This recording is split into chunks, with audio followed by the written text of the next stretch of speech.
Alright guys, so this is how if you have one of these Lego Saturn V rockets, how you convert it into the Skylab version of Saturn V if you don't have any extra Legos. So of course, if you do have extra Legos, then you can figure out how to get it all super perfect and make it actually look like a Saturn V Skylab. But if the only Lego set you have is the Lego Saturn V, then this is how you convert it, and this is if you don't want to buy any more Lego. Let me just take this down like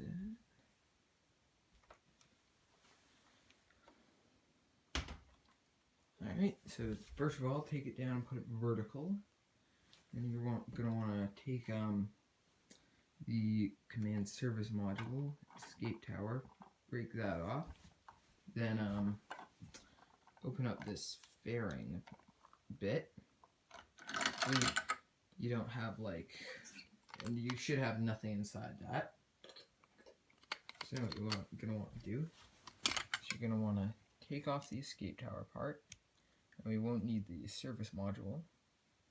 And you're going to want to take off this white bit at the very bottom.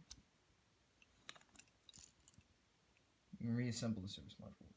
There we go. And then you see this pointy little bit, this tapered bit, at the very top with the flat top. Take that off. Then put it on top of the white bit. Just a moment. Alright. And then take this half of the fairing thing, put it back on top of the rocket.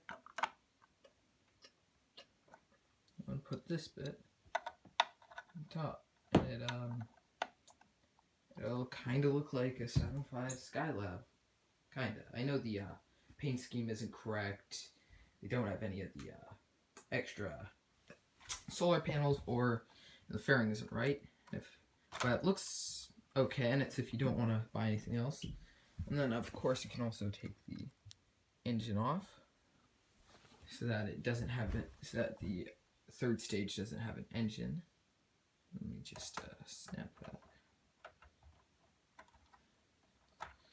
back in place, and that's how you make it into a Saturn V Skylab without having to buy any additional stuff. Like, as I said, you can fix it up a bit if you have extra Legos, but if you just have this, that's how you do it.